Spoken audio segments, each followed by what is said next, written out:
नमस्कार। इन खबर में आपका स्वागत है। किसान आंदोलन चरम पे है। आज 8 बजे से लेकर के 5 बजे तक किसान धरना देंगे और देश के सभी जिला मुख्यालयों पे धरना दिया जाएगा। उधर सरकार जो है लगातार बैठकें कर रही है और अलग अलग किसान संगठनों से मिल भी रही है। हरियाणा और उत्तराखंड के किसान संगठनों की मुलाकात इसी क्रम में थी और वो कृषि कानूनों के फेवर में अपना ज्ञापन दे रहे हैं, यानी कि दोनों तरफ से जोर आजमाइश हो रही है। एक तरफ सरकार ये साबित करना चाहती है कि जो भी तीनों कानून बनाए हैं वो किसानों के हित में है, कंट्रेक्चुअल खेती कहीं से भी किसानों के अहित में नहीं है। दूसरी तरफ से किसान कह रहे हैं कि हमारी 4 मांगे हैं, इन 4 मांगों को एक्सेप्ट किए बिना ये आंदोलन खत्म नहीं होगा। पहली मांग एमएसपी गारंटी कानून, दूसरी मांग तीनों कानूनों को वापस लिया जाए, तीसरी मांग बिजली में जो सब्सिडी है या जो भी रियायत उनको मिल रही थी वो खत्म ना की जाए, चौथी मांग स्टेबल बर्निंग में उन्हें जो लॉस होता है उसकी भरपाई की जाए, उसके लिए पेनल्टी उन पर ज़्यादा न लगाई जाए। तो इस तरीके से इन 4 मांगों को माने बिना वो हटने को तैयार नहीं है। सरकार का कहना है कि वो एमएसपी पे गारंटी देने को तैयार है, वो जो भी और कानून में कमियां हैं उसको दूर करने को तैयार है, खामियों को दूर करने को तैयार है, लेकिन कानून वापस नहीं लेगी। इसी बीच में हरियाणा के चर्चित आईएएस अफसर हैं अशोक खेमका, उनका भी सुझाव आया है कि आखिरकार इस डेडलॉक को कैसे खत्म किया जाए। अशोक खेमका के बारे में पहले आपको बता दूं कि बहुत ही ईमानदार अफसर है और कहीं भी 2-4-6 महीने से वो ज़्यादा टिकते नहीं है। सरकार किसी की भी हो वो अपने स्टाइल में काम करते हैं और कोई भी सरकार उनको बर्दाश्त नहीं कर पाती है। उनका क्या सुझाव है? उनका सुझाव ये है कि पूरे देश में अभी भी जो एमएसपी पे खरीद होती है फसलों की वो 6% के आसपास है। तो उसका क्या किया जाए कि सभी राज्यों में इक्वली उसको डिवाइड कर दिया जाए, बांट दिया जाए और बाकी जो है जिम्मेदारी राज्यों पर ट्रांसफर कर दिया जाए कि आप जो है एमएसपी पे खरीदना चाहते हैं, आप अपने यहाँ के किसानों का खरीदिए अनाज। इसको बहुत ये फ्लैट उनका सुझाव है और इसमें कोई बहुत ज़्यादा गूढ़ा भाग लगाने की ज़रूरत नहीं है समझने के लिए।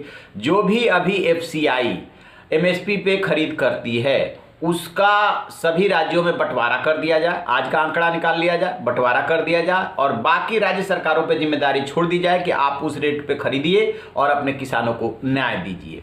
मुझे नहीं लगता कि इस उनके सुझाव में कोई बहुत बड़ी दिक्कत है, लेकिन क्या किसान इसको मानेंगे?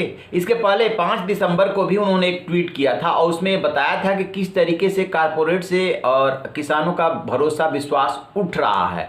अपने यहाँ जो एनपीए है, यानी कि जो बैड लोन कह सकते हैं एक तरह से है आम आदमी की भाषा में, जिसको कि लोग चुकता नहीं करते हैं, खासतौर से उद्योगपतियों पे ये आरोप लगता है, वो पर कैपिटा इनकम के अनुपात में बहुत ज़्यादा है और उसकी वजह से जो है काफ़ी लोगों का अविश्वास बढ़ता है।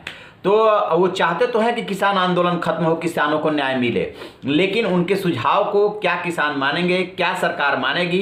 वैसे ये सुझाव जो आया है वो एकदम अलग लीग से हट करके आया है। एक बात और आपको बता दें कि 2 किसान संगठनों ने ऑल इंडिया किसान संघर्ष समन्वय समिति के नेता हैं वीएम सिंह, उन्होंने कहा था कि एमएसपी गारंटी के लेकर के कानून बनाती है सरकार तो हम मानने को तैयार है। दूसरी तरफ भारतीय किसान यूनियन के भानु प्रताप सिंह गुट ने राजनाथ सिंह से मिलने के बाद आंदोलन वापस लिया। तो दोनों संगठनों में फूट पड़ गई है, यानी कुछ लोग कह रहे हैं कि नहीं ये आप आंदोलन वापस ले रहे हैं, ये गलत है, और वीएम सिंह के बारे में खबर आ रही है कि उनको जो है हटा दिया गया है कन्वीनर के पोस्ट से। क्या सच्चाई है ये तो किसान संगठन ही बेहतर जान सकते हैं, लेकिन आपको एक और जानकारी दे दूं कि पूरे देश में 507 किसान यूनियन है और इसमें जो भाग ले रही है पंजाब के यूनियंस वो 32 है और कुछ इसमें जुड़ गई थी, टोटल संख्या 40 हो गई थी। तो इन किसानों के प्रतिनिधित्व से ही सभी किसानों का प्रतिनिधित्व नहीं हो रहा है। एक आवाज़ ये भी उठ रही है कि क्या कुछ किसानों के डिमांड की वजह से सभी किसानों की डिमांड बन जाएगी। सरकार की बहुत सारी दिक्कतें हैं, उसमें एक दिक्कत यह है कि लिमिटेड बजट है, वो कितना अनाज खरीदेगी। एक और जानकारी कि सिर्फ 23 फसलों के लिए ही एमएसपी हर साल बनती है, मतलब जब वो फसल आने वाली होती है उससे कुछ महीने पहले उसका कृषि मूल्य एवं लागत आयोग की सिफारिश पर एमएसपी डिक्लेयर किया जाता है। तो और फसल क्यों नहीं उसमें शामिल किया जाना चाहिए? और फसल नहीं शामिल करेंगे तो फिर किसानों को न्याय कैसे मिलेगा? तो ये झगड़ा अनंत है, बहुत दूर तक जाएगा। देखते हैं कि सरकार जो है इस समस्या का क्या समाधान निकालती है। जब तक समाधान नहीं निकलेगा दिल्लीवासी और एनसीआर के लोग बेहद परेशान हैं, क्योंकि दिल्ली में घुसना मुश्किल हो गया है। तो आप रहिए ना बेखबर, देखते रहिए इन खबर। Thank you. इन खबर चैनल को सब्सक्राइब करें।